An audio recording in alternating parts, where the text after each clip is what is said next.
Bonjour les amis, bienvenue ou revenus sur ma chaîne. Aujourd'hui je vais vous parler du Fujinon 80 mm f2.8 de chez Fujifilm. Un objectif incroyable qui vous permet de faire des photos macro fantastiques, donc des photos rapprochées à votre sujet et agrandies. Mais pas seulement, vous pouvez aussi faire des photos de paysages, des photos de portraits, etc. Je vais vous montrer des exemples dans cette vidéo. Ne bougez surtout pas, je reviens.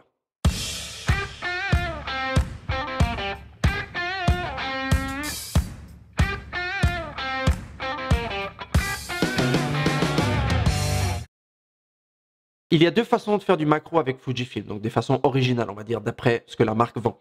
Il y a la bague d'adaptation MCEX 11 et 16, là j'ai la 16 que j'ai utilisée pour énormément de mariages, pour faire des rapprochements à mon sujet. Et il y a l'objectif macro 80 mm f2.8 ainsi que le 60 mm, mais celui-là c'était un objectif qui avait été créé vers le tout début, c'était je crois le premier si je ne m'abuse, et donc la qualité, la vitesse de mise à point, le bruit, etc. Franchement, j'aime pas du tout cet objectif, je le trouve vraiment pas bon. Voilà, donc maintenant ils ont fait ce 80 mm qui est une grosse amélioration comparée au 60 mm qui existait auparavant. Parlons maintenant donc des fonctions macro de cet objectif et des fonctions pour faire des photos de portrait, parce que c'est quand même un objectif 2.8 et lorsque vous faites de la photographie de macro, généralement je photographie entre f11 et f16, donc pourquoi avoir un objectif qui fait une ouverture maximale de f2.8? Tu peux vraiment te rapprocher de ton sujet à un tel point que tu touches pratiquement avec la partie de devant, la protection de l'objectif, ton sujet. Donc franchement, ça te permet vraiment de te rapprocher énormément quand tu fais des photos macro. D'ailleurs, voici quelques exemples de fleurs et de plantes que j'ai fait avec l'objectif.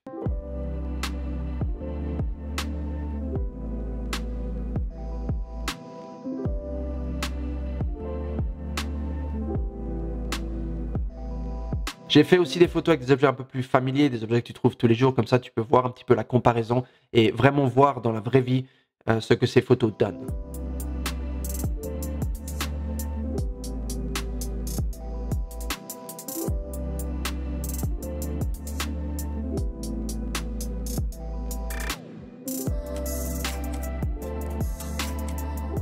Tu peux aussi utiliser cet objectif pour d'autres buts, par exemple dans ces photos que j'ai fait ici de l'arbre, où on voit l'arbre et le fond, on peut voir qu'il y a du bokeh ou de la profondeur de champ, donc ça peut être flou ou pas, parce que tu as la possibilité d'ouvrir à f2.8. Tu peux aussi utiliser cet objectif pour faire de la photographie de paysage, comme voici. Et d'ailleurs, pour aller faire cette photo, pendant que je montais en voiture pour aller à la montagne, il y a un troupeau de vaches qui a commencé à traverser la route, ce qui était assez drôle. Donc voici une photo que j'ai prise avec cet objectif. N'oublie pas de t'abonner à cette chaîne si ce n'est pas déjà fait.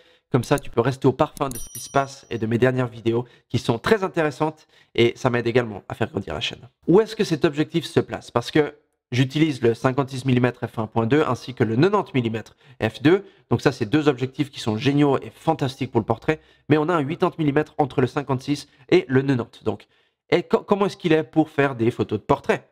Effectivement, on peut l'ouvrir à f2.8. Donc, qu'est-ce que ça donne? Voici quelques photos de mon fils que j'ai pris à l'extérieur avec cet objectif.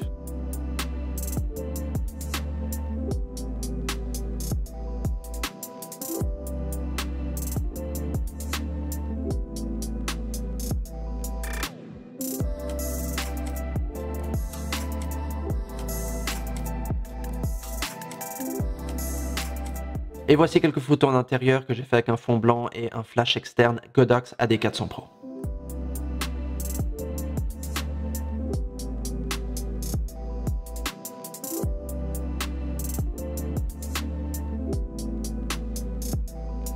J'ai eu fait beaucoup de photos parce que comme tu le sais, je suis photographe de mariage principalement, en utilisant la bague MCEX 16 ou 11 pour me rapprocher des alliances et faire disons des objets un peu plus rapprochés. Et elle est géniale, mais on ne peut pas comparer l'utilisation de cette bague avec l'utilisation du 80 mm f2.8. C'est le jour et la nuit. C'est un objectif qui vraiment fait la différence. Et si tu fais beaucoup de photographies macro, je pense que c'est l'objectif pour toi. Puisque je n'ai trouvé personne qui a testé le 80 mm f2.8 ainsi que la bague ensemble, j'ai fait quelques tests qui te montrent un petit peu ce que ça donne si tu les mets ensemble. Ça fait pas une énorme différence, mais si tu les as les deux, ça fait un petit plus qui te permet de te rapprocher un petit peu plus et de faire un macro un peu plus poussé. Voici ce que ça donne.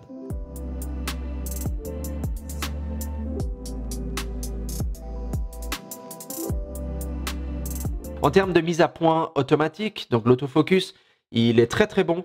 il est bien meilleur que le 60 mm. Donc, si jamais tu hésites à acheter le 60 plutôt que le 80, je ne sais même pas s'ils le vendent encore le 60, mais si jamais tu hésites, deuxième main, etc., la mise à point du 80 est beaucoup meilleure. Évidemment, souvent, je me retrouve à faire de la mise à point manuelle.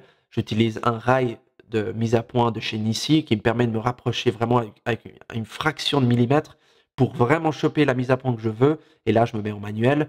Mais lorsque tu es à l'extérieur, que tu es par exemple, je sais pas, il y a un petit peu de vent, il y a une fleur qui bouge avec une abeille dessus, et que tu veux vraiment réussir à prendre la photo de l'abeille et la mettre à point, avoir une mise à point rapide, c'est très important. En termes de qualité et de construction, la construction de cet objectif, c'est de l'aluminium, comme d'habitude, très résistant, très solide. On sent que c'est quelque chose de qualité. Le bouchon est en plastique, il n'est pas très bon, je le trouve vraiment pas terrible. Un peu comme avec le 56 et le 90 mm, il tombe facilement, il s'accroche pas bien. Le pare-soleil, lui, est énorme et il est en plastique, voilà. Mais il s'accroche très bien à l'objectif, donc il n'y a pas de souci de ce côté-là. Il y a une bague d'ouverture directement sur l'objectif, donc tu peux voir à quelle ouverture tu es. Donc si tu es f2.8, 5.6, 11, etc. C'est très pratique et c'est quelque chose, c'est un gros plus pour moi lorsque je vais faire des photos à l'extérieur. Comme ça, je peux m'assurer que je suis à la bonne ouverture directement sans devoir aller dans les menus, tourner des roulettes, etc. C'est un petit plus, ça fait une énorme différence pour moi d'avoir ça. Il y a également la possibilité de mettre la stabilisation de l'objectif avec un petit bouton directement dessus, ce qui, encore une fois, est bienvenu. Et il y a la possibilité de voir la distance à laquelle tu vas shooter. Donc, il y a différentes distances jusqu'à 5 mètres, à l'infini, etc. Lorsque tu l'utilises pour le macro ou pour faire de la photographie de portrait ou de la photographie pour quoi que ce soit d'autre. Ma conclusion, c'est que cet objectif 80 mm f2.8 macro de chez Fujifilm est un objectif excellent pour ceux qui aiment faire beaucoup de macros. Si tu as besoin de faire un tout petit peu de macro, je dirais presque avec la bague MCEX 16 ou 11, ce qui te permet d'obtenir quelques photos de macro par-ci par-là.